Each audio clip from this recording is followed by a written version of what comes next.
बदलते रिश्ते। मेरे बचपन का दोस्त रमेश काफी परेशान और उत्तेजित हालत में मुझसे मिलने मेरी दुकान पर आया और अपनी बात कहने के लिए मुझे दुकान से बाहर ले गया। वो नहीं चाहता था कि उसके मुंह से निकला एक शब्द भी कोई दूसरा सुने। मैं अच्छी खबर नहीं लाया हूँ, पर तेरा दोस्त होने के नाते चुप भी नहीं रह सकता, रमेश बेचैनी के साथ बोला। खबर क्या है? मेरे भी दिल की धड़कनें बढ़ने लगी। वंदना भाभी को मैंने आज शाम नेहरू पार्क में एक आदमी के साथ घूमते देखा है। वो दोनों 1 घंटे से ज्यादा समय तक साथ साथ थे। इसमें परेशान होने वाली क्या बात है? मेरे मन की चिंता काफी कम हो गई, पर बेचैनी कायम रही। संजीव, मैंने जो देखा है उसे सुनकर तू गुस्सा बिल्कुल मत करना। देख, हम दोनों शांत मन से इस समस्या का हल जरूर निकाल लेंगे। मैं तेरे साथ हूँ मेरे यार, रमेश ने भावुक होकर मुझे अपनी छाती से लगा लिया। तूने जो देखा है वो मुझे बता। उसकी भावुकता देख मैं मुस्कुराना चाहा, पर गंभीर बना रहा। यार, उस आदमी की नीयत ठीक नहीं है। वो वंदना भाभी पर डोरे डाल रहा है। ऐसा तू किस आधार पर कह रहा है? अरे, वो भाभी का हाथ पकड़कर घूम रहा था। उसके हंसने बोलने का ढंग अश्लील था। वे दोनों पार्क में प्रेमी प्रेमिका की तरह घूम रहे थे। वो भाभी के साथ चिपका ही जा रहा था। जो व्यक्ति वंदना के साथ पार्क में था, उसके रंग रूप का ब्यौरा मैं खुद रमेश को दे सकता था, पर यह काम मैंने उसे करने दिया। क्या तू उस आदमी को पहचानता है? रमेश ने चिंतित लहजे में प्रश्न किया। मैंने इनकार में सिर दाएं बाएं हिलाकर झूठा जवाब दिया। अब क्या करेगा तू? तू ही सलाह दे। उसकी देखा देखी में भी उलझन का शिकार बन गया। देख संजीव, भाभी के साथ गुस्सा व लड़ाई झगड़ा मत करना। आज घर जाकर उनसे पूछताछ कर पहले देख कि वो उसके साथ नेहरू पार्क में होने की बात स्वीकार भी करती है या नहीं। अगर दाल में काला होगा, उनके मन में खोट होगा, तो वो झूठ का सहारा लेंगी। अगर उसने झूठ बोला तो क्या करूं? कुछ मत करना। इस मामले पर सोच विचार करके ही कोई कदम उठाएंगे। ठीक है, पूछताछ के बाद मैं बताता हूँ तुझे कि वंदना ने क्या सफाई दी है। मैं कल मिलता हूँ तुझसे। कल दुकान की छुट्टी है रमेश, परसों आना मेरे पास। रमेश मुझे सांत्वना देकर चला गया। घर लौटने तक मैं रहल कर धीरज और वंदना के बारे में विचार करता रहा। हमारी शादी को 5 साल बीत चुके हैं। वंदना उस समय भी उसी ऑफिस में काम करती थी जिसमें आज कर रही है। धीरज वहाँ उसका वरिष्ठ सहयोगी था। शादी के बाद जब भी वह ऑफिस की बातें सुनाती, धीरज का नाम वार्तालाप में अक्सर आता रहता। वंदना मेरे संयुक्त परिवार में बड़ी बहू बनकर आई थी। ऑफिस जाने वाली बहू से हम दबेंगे नहीं, इस सोच के चलते मेरे माता पिता की उससे शुरू से ही नहीं बनी। उनकी देखा देखी मेरा छोटा भाई सौरभ व बहन सविता भी वंदना के खिलाफ हो गए। सौरभ की शादी 1.5 साल पहले हुई। उसकी पत्नी अर्चना वंदना से कहीं ज्यादा चुस्त व व्यवहार कुशल थी। वो जल्दी ही सबकी चहेती बन गई। वंदना और भी ज्यादा अलग-थलग पड़ गई। इसके साथ सबका क्लेश व झगड़ा बढ़ता गया। अर्चना के आने के बाद वंदना बहुत परेशान रहने लगी। मेरे सामने खूब रोती या मुझसे झगड़ पड़ती। आपकी पीठ पीछे मेरे साथ बहुत ज्यादा दुर्व्यवहार होता है। मैं इस घर में नहीं रहना चाहती हूँ। वंदना ने जब अलग होने की जिद पकड़ी तो मैं बहुत परेशान हो गया। मुझे वंदना के साथ गुजारने को ज्यादा समय नहीं मिलता था। उसकी छुट्टी रविवार को होती और दुकान के बंद होने का दिन सोमवार था। मुझे रात को घर लौटते लौटते 9 बजे से ज्यादा का समय हो जाता। थका होने के कारण मैं उसकी बातें ज्यादा ध्यान से नहीं सुन पाता। इन सब कारणों से हमारे आपसी संबंधों में खटास और खिंचाव बढ़ने लगा। यही वो समय था जब धीरज ने वंदना के सलाहकार के रूप में उसके दिल में जगह बना ली थी। ऑफिस में उससे किसी भी समस्या पर हुई चर्चा की जानकारी मुझे वंदना रोज देती। मैंने साफ महसूस किया कि मेरी तुलना में धीरज की सलाहों को वंदना कहीं ज्यादा महत्वपूर्ण, सार्थक और सही मानती थी। आपका झुकाव अपने घर वालों की तरफ सदा रहेगा, जबकि धीरज निष्पक्ष और सटीक सलाह देते हैं। मेरे मन की अशांति दूर कर मेरा हौसला बढ़ाना उन्हें बखूबी आता है। वंदना के इस कथन से मैं भी मन ही मन सहमत था। घर के झगड़ों से तंग आकर वंदना ने मायके भाग जाने का मन बनाया तो धीरज ने उसे रोका। घर से अलग होने की वंदना की जिद उसी ने दूर की। उसी की सलाह पर चलते हुए वह घर में ज्यादा शांत व सहज रहने का प्रयास करती थी। इसमें कोई शक नहीं कि धीरज की सलाहें सकारात्मक और वंदना के हित में होती। उसके प्रभाव में आने के बाद वंदना में जो बदलाव आया उसका फायदा सभी को हुआ। पत्नी की जिंदगी में कोई दूसरा पुरुष उससे ज्यादा अहमियत रखे, ये बात किसी भी पति को आसानी से हजम नहीं होगी। मैं वंदना को धीरज से दूर रहने का आदेश देता तो नुकसान अपना ही होता।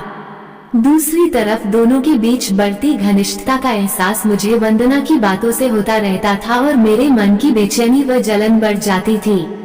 धीरज को जानना समझना मेरे लिए अब जरूरी हो गया। तभी मेरे आग्रह पर एक छुट्टी वाले दिन वंदना और मैं उसके घर पहुंच गए। मेरी तरह उस दिन वंदना भी उसके परिवार के सदस्यों से पहली बार मिली। धीरज की माँ बड़ी बातूनी पर सीधी सादी महिला थी। उसकी पत्नी निर्मला का स्वभाव गंभीर लगा। घर की बेहतरीन साफ सफाई व सजावट देखकर मैंने अंदाजा लगाया कि वह जरूर कुशल गृहिणी होगी। धीरज का बेटा नीरज 12वीं में और बेटी निशा कॉलेज में पढ़ते थे। उन्होंने हमारे 3 वर्षीय बेटे सुमित से बड़ी जल्दी दोस्ती कर उसका दिल जीत लिया। कुल मिलाकर हम उनके घर करीब 2 घंटे तक रुके थे। वो वक्त हंसी खुशी के साथ गुजरा। मेरे मन में वंदना व धीरज के घनिष्ठ संबंधों को लेकर खिंचाव न होता तो उसके परिवार से दोस्ती होना बड़ा सुखद लगता। तुम्हें धीरज से अपने संबंध इतने ज्यादा नहीं बढ़ाने चाहिए कि लोग गलत मतलब लगाने लगे। अपनी आंतरिक बेचैनी से मजबूर होकर एक दिन मैंने उसे सलाह दी। लोगों की फिक्र मैं नहीं करती। हाँ, आपके मन में गलत तरह का शक जड़े जमा रहा हो तो साफ साफ कहो। वंदना ध्यान से मेरे चेहरे को पढ़ने लगी। मुझे तुम पर विश्वास है, मैंने जवाब दिया, और इस विश्वास को मैं कभी नहीं तोड़ूंगी। वंदना भावुक हो गई। मेरे मानसिक संतुलन को बनाए रखने में धीरज का गहरा योगदान है। मैं उनसे बहुत कुछ सीख रही हूँ। वो मेरे गुरु भी हैं और मित्र भी। उनके और मेरे संबंध को आप कभी गलत मत समझना प्लीज। धीरज के कारण वंदना के स्वभाव में जो सुखद बदलाव आए उन्हें देखकर मैंने धीरे धीरे उनके प्रति नकारात्मक ढंग से सोचना कम कर दिया। अपनी पत्नी के मुंह से हर रोज कई बार उसका नाम सुनना तब मुझे कम परेशान करने लगा। उस दिन रात को भी वंदना ने खुद ही मुझे बता दिया कि वह धीरज के साथ नेहरू पार्क घूमने गई थी। आज किस वजह से परेशान थी तुम? मैंने उससे पूछा। मैं नहीं, बल्कि धीरज तनाव के शिकार थे। वंदना की आंखों में चिंता के भाव उभरे। उन्हें किस बात की टेंशन है? उनकी पत्नी के ECG में गड़बड़ निकली है। शायद दिल का ऑपरेशन भी करना पड़ जाए।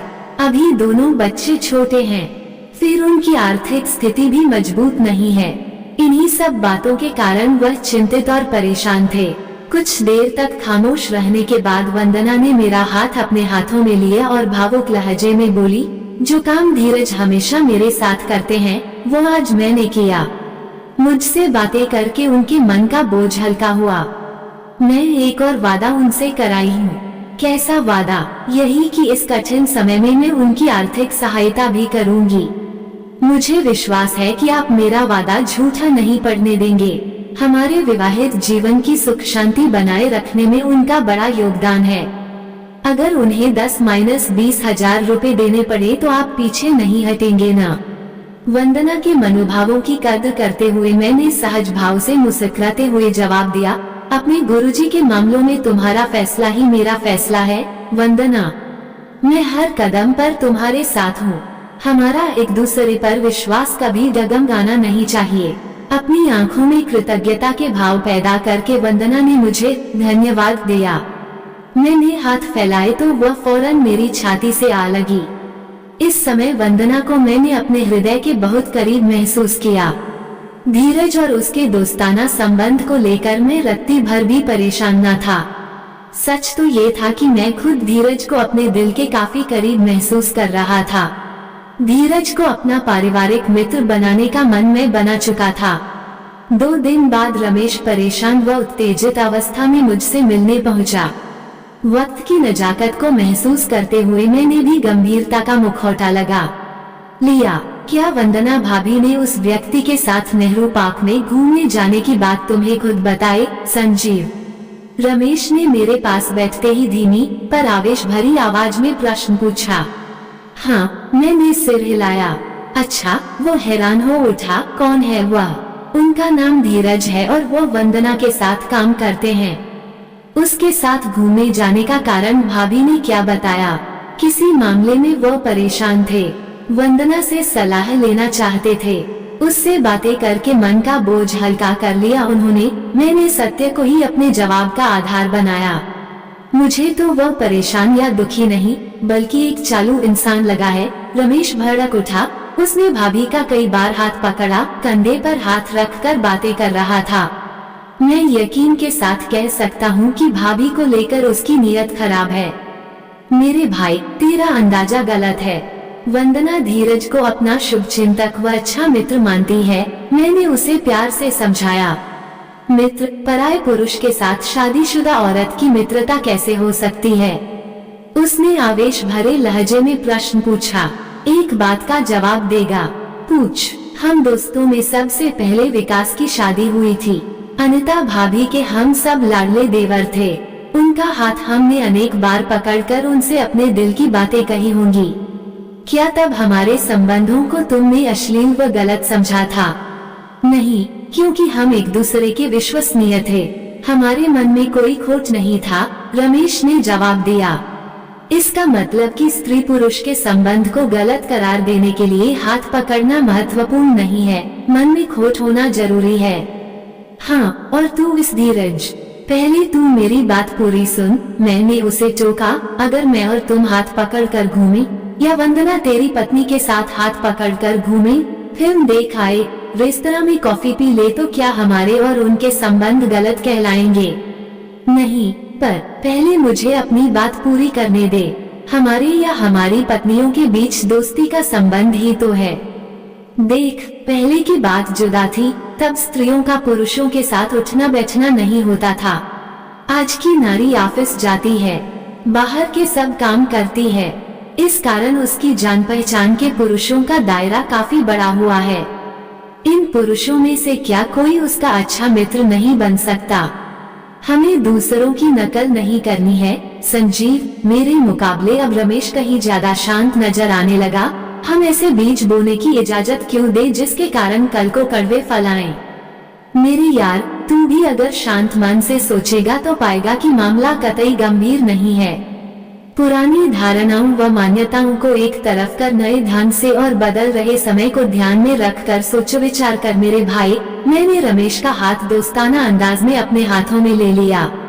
कुछ देर खामोश रहने के बाद उसने सोचपूर्ण लहजे में पूछा, अपने दिल की बात कहते हुए, जैसे तूने मेरा हाथ पकड़ लिया, क्या धीरज को भी वंदना भाभी का वैसे ही हाथ पकड़ने का अधिकार है? बिल्कुल है, मैंने जोर देकर अपनी राय बताई। स्त्री पुरुष के रिश्ते में आ रहे इस बदलाव को मेरा मन आसानी से स्वीकार नहीं कर रहा है। संजीव, उसने गहरी सांस खींची। क्योंकि तुम भविष्य में उनके बीच किसी अनहोनी की कल्पना करके डर रहे हो। अब हमें दोस्ती को दोस्ती ही समझना होगा, चाहे वह दो पुरुषों या दो स्त्रियों या एक पुरुष एक स्त्री के बीच हो।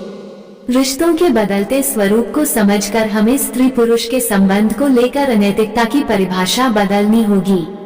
देखो, किसी कुंवारी लड़की के अपने पुरुष प्रेमी से अतीत में बने सेक्स संबंध उसे आज चरित्रहीन नहीं बनाते। शादीशुदा स्त्री का उसके पुरुष मित्र से सेक्स संबंध स्थापित होने का हमारा भय या अंदेशा उनके संबंध को अनैतिकता के दायरे में नहीं ला सकता। मेरी समझ से बदलते समय की यही मांग है। मैं तो वंदना और धीरज के रिश्ते को इसी नजरिए से देखता हूँ। दोस्त, मैंने साफ महसूस किया कि रमेश मेरे तर्क व नजरिए से संतुष्ट नहीं था। तेरी मेरी सोच अलग अलग है यार, बस तू चौकस और होशियार रहना। ऐसी सलाह देकर रमेश नाराज सा नजर आता दुकान से बाहर चला गया। मेरा उखड़ा मूड धीरे धीरे ठीक हो गया। बाद में घर पहुंचकर मैंने वंदना को शांत व प्रसन्न पाया तो मूड पूरी तरह सुधर गया। हाँ, उस दिन मैं जरूर चौंका था जब हम रामलाल की दुकान में गए थे और वहाँ रमेश की पत्नी किसी के हाथों से गोलगप्पे खा रही थी और रमेश मजे में आलू चाट की प्लेट साफ करने में लगा था। यह आदमी कौन था मैं अच्छी तरह जानता था।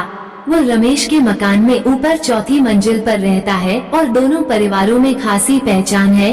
मैंने गहरी सांस ली। एक और चेला गुरु से आगे निकल गया। न आपको ये कहानी कैसी लगी हमें कमेंट कर जरूर बताएं। इसी तरह की अच्छी कहानियाँ आप यहाँ पर पढ़ सकते हैं। यहाँ उपस्थित शिक्षाप्रद कहानियाँ आपका मनोरंजन करने के साथ दिशा भी देंगी। तो बने रहिए हमारे साथ और हमारे प्रयास को सफल बनाएं।